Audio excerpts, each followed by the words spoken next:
आखिर देश की संसद में ये हो क्या रहा है? कोई एक को बदतमीज मनहूस कह रहा है तो कोई दूसरे को तुझे देख लूंगा कह रहा है। ऐसा लग रहा है दोस्तों कि संसद ना हो गई, कोई अखाड़ा हो गया। दरअसल रेल मंत्री अश्विनी वैष्णव के व्यवहार को लेकर राजस्थान के नागौर से सांसद हनुमान बेनीवाल बेहद नाराज हैं। इतने नाराज हैं कि उन्होंने रेल मंत्री अश्विनी वैष्णव को मनहूस और बदतमीज कह दिया। दोस्तों, रेल मंत्री और हनुमान बेनीवाल की कल संसद में काफी गर्मा गर्मी हो गई, काफी बहस हो गई। दोस्तों, हनुमान बेनीवाल ने आरोप लगाया कि रेल मंत्री ने उनके साथ बदतमीजी की।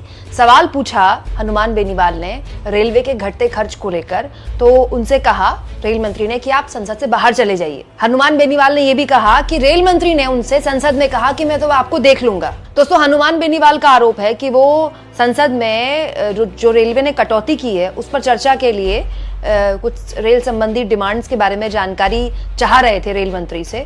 और हनुमान बेनीवाल ने कहा कि रेल महकमे के लिए अश्विनी वैष्णव से मैं जानना चाहता था रेल खर्चे को लेकर जानकारी, लेकिन वो तो बेफर पड़े। यही नहीं दोस्तों, बाहर आकर मीडिया से हनुमान बेनीवाल ने बात की और कहा कि रेल मंत्री बहुत ही बदतमीज हैं और एक तरह से मनहूस हैं, अशुभ हैं रेल मंत्री। जब से रेल मंत्री ने रेल मंत्रालय संभाला है तब से लगातार रेल दुर्घटनाएं हो रही हैं। इसके अलावा उन्होंने ये भी कहा कि हनुमान बेनीवाल ने तंज कसते हुए कहा कि अब तो रेलवे में कोई रात को सोता है रेल में तो उसको डर लगा रहता है कहीं ट्रेन डिरेल ना हो जाए, उसको नींद नहीं आती है रात को। तो बड़ा सवाल ये है दोस्तों कि क्या अश्विनी वैष्णव ने वाकई ऐसा कहा? इस बारे में तो कोई जानकारी नहीं, लेकिन अश्विनी वैष्णव के कल के व्यवहार को लेकर विपक्ष ने कई सवाल उठाए हैं। जब अश्विनी वैष्णव को रेल मंत्री कहा गया तो अश्विनी वैष्णव नाराज हो गए और कुछ इस तरह से भड़क गए विपक्ष पर। लोको पायलट जब अपनी ड्यूटी कंप्लीट करके आते हैं तो वो रनिंग रूम में ऐसा है, केवल रील बनाने वाले लोग नहीं, हम मेहनत करने वाले लोग हैं, काम करने वाले लोग हैं। आपकी तरह रील बना के दिखाने वाले लोग नहीं हम, समझे ना? बैठो, बहुत हो गया था, कुछ भी बोल देता है। हमें अध्यक्ष हाउस का ऑर्डर मिला, ये क्या तरीका है?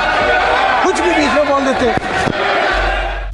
दोस्तों, विपक्ष ने और गंभीर आरोप अश्विनी वैष्णव पर तब लगा दिए जब उन्होंने लगातार हो रही रेल दुर्घटनाओं को छोटी मोटी घटनाएं कह दिया। मतलब आप सोचिए, अभी 2024 को बीते केवल 7 महीने हुए हैं, है ना?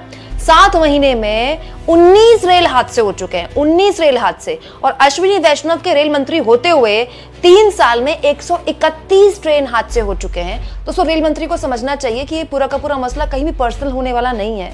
रेल मंत्रालय चाहे अश्विनी वैष्णव संभाले या कोई और, अगर लगातार इस तरह की भीषण रेल दुर्घटनाएं हो रही हैं तो उनसे सवाल पूछे जाएंगे। संसद में टेबल पीटने से उसका जवाब नहीं मिलने वाला है। आप इस मुद्दे पर क्या सोचते हैं? कमेंट बॉक्स में जरूर लिखें और जितना हो सके चैनल को शेयर करें, सब्सक्राइब करें और थैंक्स फॉर ज्वाइन, ये 2 ऑप्शन